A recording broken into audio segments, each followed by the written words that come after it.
আলী ইবন আবি তালিব। নাম ও বংশ পরিচয়। নাম আলী, লকব আসাদুল্লাহ, হায়দার ও মুর্তাজা, কুনিয়াত আবুল হাসান ও আবু তুরাব। পিতা আবু তালিব আব্দু মান্নাফ, মাতা ফাতিমা। পিতামাতা উভয় কুরাইশ বংশের হাশিমি শাখার সন্তান। আলী রাসূলুল্লাহর আপন চাচাতো ভাই। ইসলাম গ্রহণ। রাসূলুল্লাহর নবুয়াত প্রাপ্তির 10 বছর পূর্বে তার জন্ম। আবু তালিব ছিলেন ছাপোষা মানুষ। চাচাকে একটু সাহায্য করার উদ্দেশ্যে রাসূল নিজ দায়িত্বে নিয়ে নেন আলীকে। এভাবে নবী পরিবারের একজন সদস্য হিসেবে তিনি বেড়ে ওঠেন। রাসূল যখন নবুয়াত লাভ করেন, আলীর বয়স তখন 9 থেকে 11 বছরের মধ্যে। একদিন ঘরের মধ্যে দেখলেন রাসূলে কারীম ও উম্মুল মুমিনিন হযরত খাদিজা সিজদাবনত। অবাক হয়ে জিজ্ঞেস করলেন, এ কি? উত্তর পেলেন, এক আল্লাহর ইবাদত করছি, তোমাকেও এর দাওয়াত দিচ্ছি। আলী তার মুরব্বির দাওয়াত বিনা দ্বিধায় কবুল করেন। মুসলমান হয়ে যান। কুফর, শিরক ও জাহিলিয়াতের কোন অপকর্ম তাকে স্পর্শ করতে পারেনি। রাসূলুল্লাহর সাথে সর্বপ্রথম হযরত খাদিজাতুল কুবরারা নামাজ আদায় করেন। এ ব্যাপারে কোন মতপার্থক্য নেই। অবশ্য আবু বকর, আলী ও যায়েদ বিন হারিসা এ তিনজনের কে সর্বপ্রথম ইসলাম গ্রহণ করেছিলেন, সে সম্পর্কে মতভেদ রয়েছে। তাবাকাত 3-21 ইবন আব্বাস ও সালমান ফারেসিরা বর্ণনা মতে উম্মুল মুমিনিন হযরত খাদিজার পর আলীরা সর্বপ্রথম ইসলাম গ্রহণ করেন। তবে এ সম্পর্কে সবাই একমত যে, মহিলাদের মধ্যে হযরত খাদিজা, বয়স্ক আজাদ পুরুষদের মধ্যে আবু বকর, দাসদের মধ্যে যায়েদ বিন হারিসা ও কিশোরদের মধ্যে আলী। প্রথম মুসলমান। নবুয়াতের 3য় বছরে রাসূলে কারীম হুকুম দিলেন আলীকে, কিছু লোকের আপ্যায়নের ব্যবস্থা কর। আব্দুল মুত্তালিব খানদানের সব মানুষ উপস্থিত হল। আহার পর্ব শেষ হলে রাসূল তাদেরকে সম্বোধন করে বললেন, আমি এমন এক জিনিস নিয়ে এসেছি, যা দিন ও দুনিয়া উভয়ের জন্য কল্যাণকর। আপনাদের মধ্যে কে আমার সঙ্গী হবে? সকলেই নীরব। হঠাৎ আলী বলে উঠলেন, যদিও আমি অল্প বয়স, চোখের রোগে আক্রান্ত, দুর্বল দেহ, আমি সাহায্য করব আপনাকে। হিজরত। হিজরাতের সময় হল। অধিকাংশ মুসলমান মক্কা ছেড়ে মদিনা চলে গেছেন। রাসূলে কারীম আল্লাহর হুকুমের প্রতীক্ষায় আছেন। এদিকে মক্কার ইসলাম বিরোধী শক্তি সিদ্ধান্ত নিয়েছে রাসূলে কারীমকে দুনিয়া থেকে চিরতরে সরিয়ে দেয়ার। আল্লাহ তার রাসূলকে এই খবর জানিয়ে দেন। তিনি মদিনায় হিজরাতের অনুমতি লাভ করেন। কাফিরদের সন্দেহ না হয়, এজন্য আলীকে রাসূল নিজের বিছানায় ঘুমাবার নির্দেশ দেন এবং সিদ্দিকে আকবরকে সঙ্গে করে রাতের অন্ধকারে মদিনা রওয়ানা হন। আলীরা রাসূলে কারীমের চাদর মুড়ি দিয়ে নিশ্চিন্ত মনে অত্যন্ত আনন্দ সহকারে ঘুমালেন। তিনি জানতেন এ অবস্থায় তার জীবন চলে যেতে পারে, কিন্তু তার প্রত্যয় ছিল, এভাবে জীবন গেলে তার চেয়ে বড় সৌভাগ্য আর কিছু হবে না। শুভে সাদিকের সময় মক্কার পাষণ্ডরা তাদের অসৎ উদ্দেশ্যে ভেতরে প্রবেশ করে দেখতে পেল রাসূলে কারীমের স্থানে তারই এক ভক্ত জীবন কুরবানির জন্য প্রস্তুত হয়ে শুয়ে আছে। তারা ব্যর্থ হয় এবং আল্লাহ তাআলা আলীকে হিফাজত করেন। এ হিজরাত প্রসঙ্গে হযরত আলী বলেন, রাসূলুল্লাহ মদিনা রওয়ানার পূর্বে আমাকে নির্দেশ দিলেন, আমি মক্কায় থেকে যাব এবং লোকদের যে সব আমানত তার কাছে আছে তা ফেরত দেব। এজন্যই তো তাকে আল আমিন বলা হতো। আমি 3 দিন মক্কায় থাকলাম। তারপর রাসূলুল্লাহর পথ ধরে মদিনার দিকে বেরিয়ে পড়লাম। অবশেষে বনি আমর ইবন আউফ যেখানে রাসূল অবস্থান করছিলেন, আমি উপস্থিত হলাম। কুলসুম ইবন হিদমের বাড়িতে আমার আশ্রয় হল। অন্য একটি বর্ণনায় আলীরা রবিউল আওয়াল মাসের মাঝামাঝি কুবায় উপস্থিত হন। রাসূল তখনও কুবায় ছিলেন। তাবাকাত 3-22। মাদানী জীবনের সূচনাতে রাসূল যখন মুসলমানদের পরস্পরের মধ্যে মুওয়াখাত বা দিনী ভ্রাতৃ সম্পর্ক কায়েম করছিলেন, তিনি নিজের একটি হাত আলীর কাঁধে রেখে বলেছিলেন, আলী তুমি আমার ভাই, তুমি হবে আমার এবং আমি হব তোমার উত্তরাধিকারী। তাবাকাত 3-22 পড়ে রাসূল আলী ও সাহল বিন হুনাইফের মধ্যে ভ্রাতৃসম্পর্ক কায়েম করে দিয়েছিলেন। তাবাকাত 3-23। হিজরি 2য় সনে হযরত আলী রাসূলে কারীমের জামাই হওয়ার গৌরব অর্জন করেন। রাসূলুল্লাহর প্রিয়তম কন্যা খাতুনে জান্নাত হযরত ফাতিমার সাথে তার বিয়ে হয়। সালামের জন্য হযরত আলী অবদান অবিস্মরণীয়। রাসূলে কারীমের যুগের সকল যুদ্ধে সবচেয়ে বেশি সাহসিকতা ও বীরত্বের পরিচয় তিনি দেন। এ কারণে হুজুর তাকে হায়দার উপাধিসহ জুলফিকার নামক একখানি তরবারি দান করেন। জিহাদের ময়দানে আলী একমাত্র তাবুক অভিযান ছাড়া সকল যুদ্ধেই তিনি অংশগ্রহণ করেন। বদরে তার সাদা পশমি রুমালের জন্য তিনি ছিলেন চিহ্নিত। কাতাদা থেকে বর্ণিত, বদরসহ প্রতিটি যুদ্ধে আলী ছিলেন রাসূলুল্লাহর পতাকাবাহী। তাবাকাত 3-23 উহুদে যখন অন্য সব মুজাহিদ পরাজিত হয়ে পলায়নরত ছিলেন, তখন যে জন মুষ্টিমেয় সৈনিক রাসূলুল্লাহকে কেন্দ্র করে বহু রচনা করেছিলেন, আলী তাদের একজন। অবশ্য পলায়নকারীদের প্রতি আল্লাহর ক্ষমা ঘোষিত হয়েছে। ইবন ইসহাক থেকে বর্ণিত, খন্দকের দিনে আমর ইবন আবদে উদ্দ বর্ম পরে বের হল। সে হুঙ্কার ছেড়ে বলল, কে আমার সাথে দ্বন্দ্বযুদ্ধে অবতীর্ণ হবে? আলী উঠে দাঁড়িয়ে বললেন, হে আল্লাহর নবী, আমি প্রস্তুত। রাসূল বললেন, হচ্ছে আমর, তুমি বসো। আমর আবার প্রশ্ন ছুড়ে দিল, আমার সাথে লড়বার মতো কেউ নেই? তোমাদের সেই জান্নাত এখন কোথায়, যাতে তোমাদের নিহতরা প্রবেশ করবে বলে তোমাদের ধারণা? তোমাদের কেউই এখন আমার সাথে লড়তে সাহসী নয়। আলীরা উঠে দাঁড়ালেন, বললেন, ইয়া রাসূলুল্লাহ, আমি প্রস্তুত। রাসূল বললেন, বসো।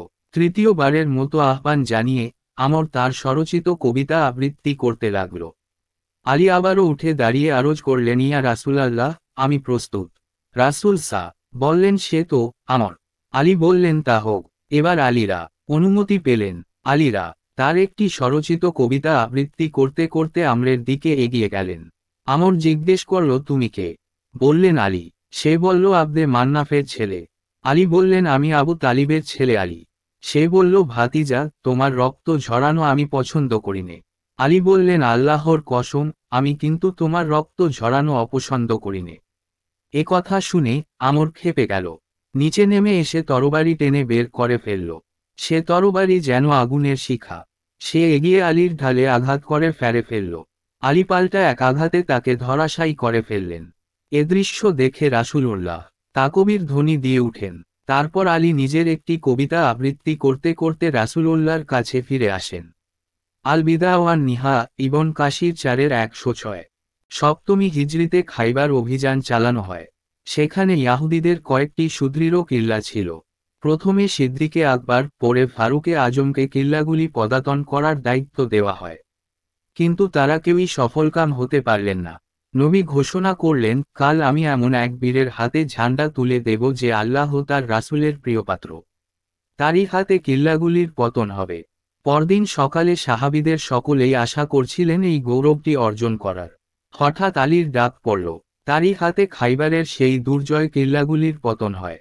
তাবুক অভিযানে রওয়ানা হওয়ার সময় রাসূল আলীকেরা মদিনায় স্থলাভিষিক্ত করে যান। আলী আরজ করলেন, ইয়া রাসূলাল্লাহ, আপনি যাচ্ছেন, আর আমাকে নারী ও শিশুদের কাছে ছেড়ে যাচ্ছেন। উত্তরে রাসূল বললেন, হারুন যেমন ছিলেন মুসার, তেমনি তুমি হচ্ছ আমার প্রতিনিধি। তবে আমার পরে কোন নবী নেই। তাবাকাত 3-24। নবম হিজরিতে মুসলমানদের নিয়ন্ত্রণে প্রথম ইসলামী হজ্জ অনুষ্ঠিত হয়। এবছর হযরত সিদ্দিকে আকবর ছিলেন আমিরুল হজ্জ। তবে কাফিরদের সাথে সম্পাদিত সকল চুক্তি বাতিল ঘোষণার জন্য রাসূল আলীকেরা বিশেষ দূত হিসেবে পাঠান। দশম হিজরিতে ইয়ামনে ইসলাম প্রচারের জন্য হযরত খালিদ সাইফুল্লাহকে পাঠানো হয়। 6 মাস চেষ্টার পরও তিনি সফলকাম হতে পারলেন না। ফিরে এলেন। রাসূলে করিম আলীকেরা পাঠানোর কথা ঘোষণা করলেন। আলীরা রাসূলুল্লাহর কাছে উপস্থিত হয়ে বললেন, আপনি আমাকে এমন লোকদের কাছে পাঠাচ্ছেন যেখানে নতুন নতুন ঘটনা ঘটবে, অথচ বিচার ক্ষেত্রে আমার কোন অভিজ্ঞতা নেই। উত্তরে রাসূল বললেন, আল্লাহ তোমাকে সঠিক রায় এবং তোমার অন্তরে শক্তি দান করবেন। তিনি আলীর মুখে হাত রাখলেন। আলী বলেন, অতঃপর আমি কখনো কোন বিচারে দ্বিধাগ্রস্ত হইনি। যাওয়ার আগে রাসূল নিজ হাতে আলীরা মাথায় পাগড়ি পরিয়ে দোয়া করেন। আলী ইয়ামনে পৌঁছে তাবলীগ শুরু করেন। অল্প কিছুদিনের মধ্যে সকল ইয়ামনবাসী ইসলামের প্রতি আকৃষ্ট হয় এবং হামাদান গোত্রের সকলেই মুসলমান হয়ে যায়। রাসূল আলীকেরা দেখার জন্য উৎকণ্ঠিত হয়ে পড়েন। তিনি দোয়া করেন, আল্লাহ, আলীকে না দেখে যেন আমার মৃত্যু না হয়। হযরত আলী বিদায় হজ্জের সময় ইয়ামন থেকে হাজির হয়ে যান। রাসূলুল্লাহর ওফাতের পর তার নিকট আত্মীয়রাই কাফন দাফনের দায়িত্ব পালন করেন। হযরত আলীরা গোসল দেওয়ার সৌভাগ্য অর্জন করেন। মুহাজির ও আনসাররা তখন দরজার বাইরে অপেক্ষা করছিলেন। হযরত আবু বকর, হযরত উমর ও হযরত উসমানেররা খিলাফত মেনে নিয়ে তাদের হাতে বায়াত করেন এবং তাদের যুগের সকল গুরুত্বপূর্ণ সিদ্ধান্তে শরিক থাকেন।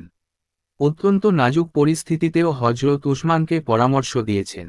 যেভাবে আবু বকরকে সিদ্দিক, উমারকে ফারুক এবং উসমানকে গনি বলা হয়, তেমনিভাবে তাকেও আলী মুর্তাজা বলা হয়। হজরত আবু বকর ও উমারের যুগে তিনি মন্ত্রী ও উপদেষ্টার ভূমিকা পালন করেন। হজরত উসমানও সব সময় তার সাথে পরামর্শ করতেন। মরুজুজ জাহাব 2-2 বিদ্রোহীদের দ্বারা হজরত উসমান ঘেরাও হলে তার নিরাপত্তার ব্যাপারে আলী সবচেয়ে বেশি ভূমিকা পালন করেন। সেই ঘেরাও অবস্থায় হজরত উসমানের বাড়ির নিরাপত্তার জন্য তিনি তার 2 পুত্র হাসান ও হুসাইনকে নিয়োগ করেন। আল ফিতনাতুল কুবরা তাহা হুসাইন, হজরত উমার ইনতিকালের পূর্বে 6 জন বিশিষ্ট সাহাবীর নাম উল্লেখ করে তাদের মধ্য থেকে কাউকে পরবর্তী খলিফা নির্বাচনের অসিয়াত করে যান। আলীও ছিলেন তাদের একজন। মৃত্যুর পূর্বে তিনি আলীর সম্পর্কে মন্তব্য করেন, লোকেরা যদি আলীকে খলিফা বানায় তবে সে তাদেরকে ঠিক রাস্তায় পরিচালিত করতে পারবে। আল ফিতনাতুল কুবরা হজরত উমার তার বাইতুল মাকদাস সফরের সময় আলীকে মদিনায় নিজের স্থলাভিষিক্ত করে যান। খিলাফাতকাল হজরত উসমানের শাহাদাতের পর বিদ্রোহীরা হজরত তালহা, জুবাইর ও আলীকে খিলাফতের দায়িত্ব গ্রহণের জন্য চাপ দেয়। প্রত্যেকেই অত্যন্ত দৃঢ়ভাবে অস্বীকৃতি জানান। বিভিন্ন বর্ণনার মাধ্যমে জানা যায় হজরত আলী বারবার এ প্রস্তাব প্রত্যাখ্যান করতে থাকেন। অবশেষে মদিনাবাসীরা হজরত আলীর কাছে গিয়ে বলেন, খিলাফতের এ পদ এভাবে শূন্য থাকতে পারে না। বর্তমানে এ পদের জন্য আপনার চেয়ে অধিক উপযুক্ত ব্যক্তি নেই। আপনি এর হকদার। মানুষের পীড়াপিড়িতে শেষ পর্যন্ত তিনি খিলাফতের দায়িত্ব গ্রহণে সম্মত হন, তবে শর্ত আরোপ করেন যে আমার বায়াত গোপনে হতে পারবে না। এজন্য সর্বশ্রেণীর মুসলমানের সম্মতি প্রয়োজন। মসজিদে নববীতে সাধারণ সভা হল। মাত্র 16 অথবা 17 জন সাহাবা ছাড়া সকল মুহাজির ও আনসার আলীর হাতে বায়াত করেন। অত্যন্ত জটিল এক পরিস্থিতির মধ্যে হজরত আলীর খিলাফতের সূচনা হয়। খলিফা হওয়ার পর তার প্রথম কাজ ছিল হজরত উসমানের হত্যাকারীদের শাস্তি বিধান করা, কিন্তু কাজটি সহজ ছিল না। প্রথমত, হত্যাকারীদের কেউ চিনতে পারেনি।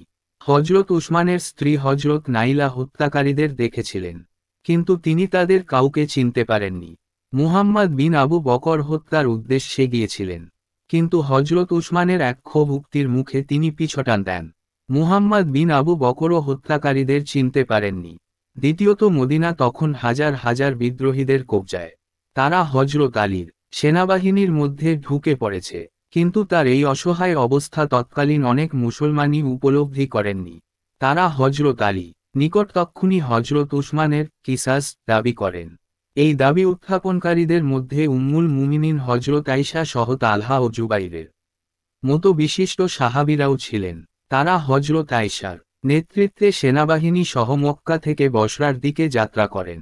সেখানে তাদের সমর্থকদের সংখ্যা ছিল বেশি। আলীওরা তার বাহিনী সহ সেখানে পৌঁছেন। বসরার উপকণ্ঠে বিরোধী 2 বাহিনী মুখোমুখি হয়। হজরত আয়েশা আলীর কাছে তার দাবি পেশ করেন। আলীও তার সমস্যাসমূহ তুলে ধরেন। যেহেতু উভয় পক্ষেই ছিল সততা ও নিষ্ঠা, তাই নিষ্পত্তি হয়ে যায়। হজরত তালহা ও জুবাইর ফিরে চললেন। আয়েশাও ফেরার প্রস্তুতি শুরু করলেন, কিন্তু হাঙ্গামা ও অশান্তির সৃষ্টিকারীরা উভয় বাহিনীতেই ছিল। তাই আপোষ মীমাংসায় তারা ভীত হয়ে পড়ে। তারা সুপরিকল্পিতভাবে রাতের অন্ধকারে এক পক্ষ অন্য পক্ষের শিবিরে হামলা চালিয়ে দেয়। ফলে এই দ্বারায় উভয় পক্ষের মনে এই ধারণা জন্মালো যে আপোষ মীমাংসার নামে ধোঁকা দিয়ে প্রতিপক্ষ তাদের ওপর হামলা করে বসেছে। পরিপূর্ণ যুদ্ধ শুরু হয়ে যায়। আলীর জয় হয়। তিনি বিষয়টি হজরত আয়েশাকে বুঝাতে সক্ষম হন। আয়েশা বসরা থেকে মদিনায় ফিরে যান। যুদ্ধের সময় আয়েশা উটের ওপর সোয়াব ছিলেন। ইতিহাসে তাই এ যুদ্ধ উটের যুদ্ধ নামে খ্যাত। হিজরি 36 সনের জামাদিউস সানি মাসে এ যুদ্ধ সংঘটিত হয়। আশারায়ে মুবাশশারার সদস্য হজরত তালহা ও জুবাইর সহ উভয় পক্ষে মোট 13,000 মুসলমান শহীদ হন।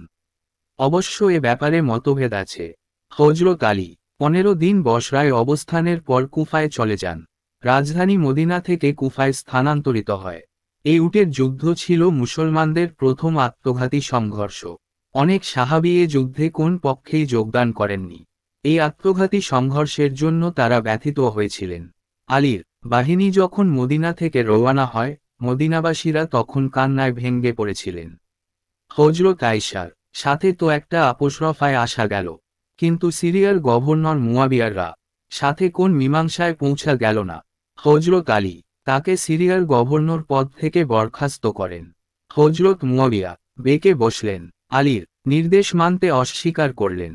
তার বক্তব্যের মূল কথা ছিল উসমান হত্যার কিসাস না হওয়া পর্যন্ত তিনি আলীকে খলিফা বলে মানবেন না।